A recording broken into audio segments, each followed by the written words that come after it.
long-term viewers of my channel, you'll know that I've never been that obsessed by Porsches. I don't hate them, I just kind of would always buy something else for the money. However, ever since Mr. JWW bought this GT3, I have been tempted and pulled in to the Porsche ways. And this year, I've had some insane Porsche experiences, including the GT3 RS 4-litre. And today, amazingly, I'm driving the GT3 that James has made me fall in love with. You bastard!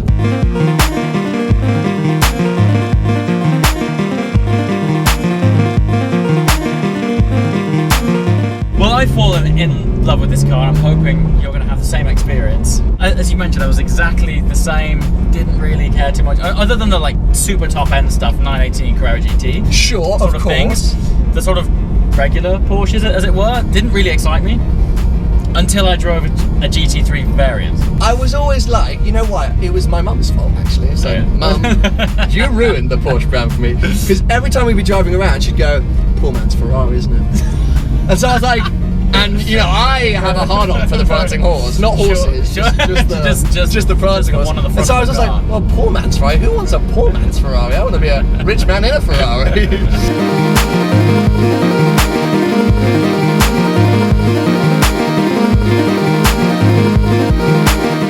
This year, as I say, I've had some insane experiences in all different kinds of Porsches, and when you picked this up, we met up, and I said, the GT3, with this, the Club Sport roll cage package, is really tempting.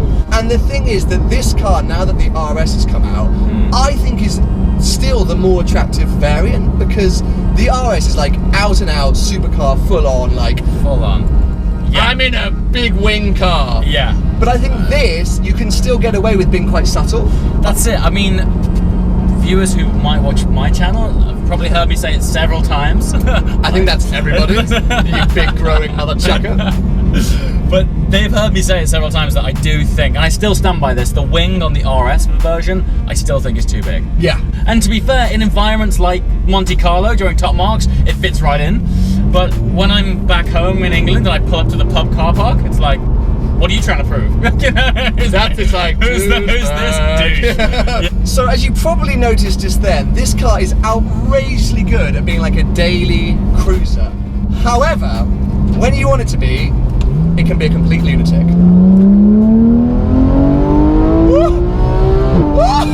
It just keeps going. Oh my god, we're going too quick, we're going too quick, we're going too quick. What the hell? Oh my god, so just before we put it into sport mode, James said, just let it roll out. Yeah, let it roll out. You get to like 6,000, you're like, okay, should I shift? And it just You've got keeps 3 more going. thousand then. Yeah. It comes Oh like my the god. the last 1,000 between 8 and 9 is unreal, but those like 3 to 9 is like, there's the G spot. Oh my god! Whoa. Man! Oh my god! Actually amazing being a passenger. The first time I passengered in this car. Planted. Yeah. Like at no point, everything's going past you very quickly, but at no point does it feel rockety like my car that quick. It's like so stuck. It just keeps I know, it's mad. going. Okay, let's see if What we need to do is crack a window a little bit. Some of the exhaust.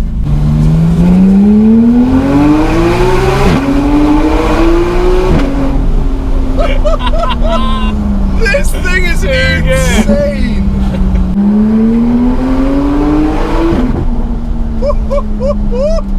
The soundtrack!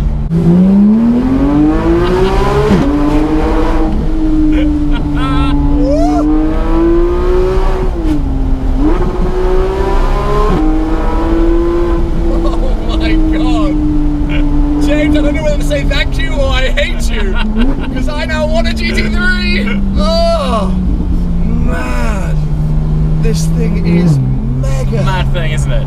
So whilst the new age GT Porsche cars are clearly insane, before this newest GT3 came along, the only other Porsches that really ever tickled my fancy were the classics. And something like this, a 1973 2.7 RS, wouldn't be a bad option.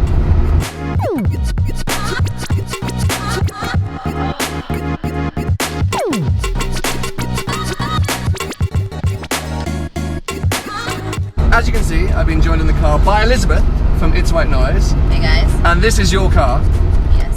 which I am very grateful to have the opportunity to drive around the hills of Monaco. And as I was kind of saying, like, I've got this new love for classics, or this new appreciation for classics, which maybe I was being snobby about before. And for me, the best Porsches, or Porsches, as you keep telling me. It's a proper name. Okay, are the classics. And this has to be one of the most iconic, right? I would say so.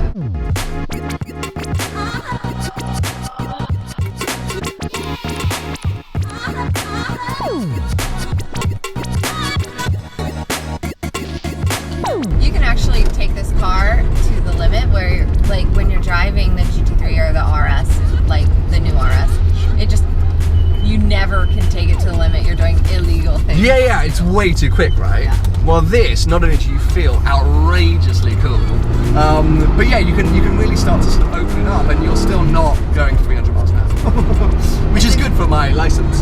It's very exciting to be going 80. Sure. Very exciting.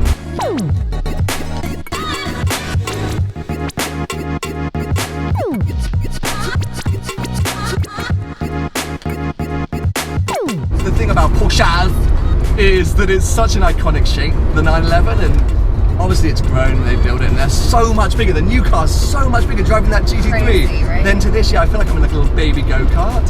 When we picked up the 911 50th anniversary, we didn't have a cover for it, and we tried to put the 993 on it, and it was just like, it couldn't wouldn't fit. even Yeah. met It's like- halfway. It's like when I try and fit in my jeans from when I was 13 years old.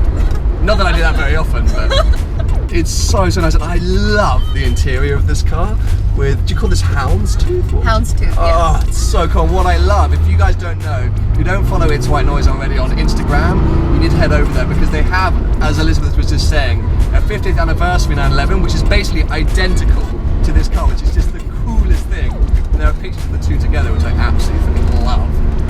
So yeah, make sure you go check that out. Actually, I'm gonna put that on screen now. Only slight issue is current value. This is like $1 million. I think it's like 1.25. Cool. So, like Ferraris, classic Porsche values are getting slightly unobtainable. So the problem with that is, as cool as these classic Porsches are, I think if I was to get one, I think I'd have to go modern just because the prices of some of these classics are so outrageous. But I am so grateful for the opportunity to drive this car. I have to say thank you so much because they are so special, so iconic, and rare and expensive. So I'm very aware of just how expensive they are. So Don't worry, you're covered. Okay. So I think it's fair to say I've been a bit of an idiot to discount Porsches for all these years. These two cars are ridiculously insane and amazing driving experiences. However, after a day blasting around the mountains, I'm still not certain for the money I'd still buy Porsches. For the GT3, £150,000-ish. For the RS, $1.2 million. I still think I'd lean towards something Italian. I don't know if that's the wrong thing to say. Anyway, we're still a few years off from me buying anything in either of those kind of price ranges, and it was an awesome day driving both the cars. I hope you enjoyed it. Please give it a thumbs up and make sure to subscribe for plenty more videos to come. Hello one and all, and welcome to Seen Through Glass. We are back in Monaco, and you may remember the end of last year when I was down here with Paul Wallace, Seb Delaney and Shmee150. We did a video called Supercars versus Spotters. Well, this week is Top Marks Monaco, which is spotting Mecca. So we thought it only made sense to reinvigorate, reimagine, redo the series of Supercars versus Spotters. See them, wait. Okay, James, I need to hide. I see them, wait, give me 2 seconds. Yes! Take a picture!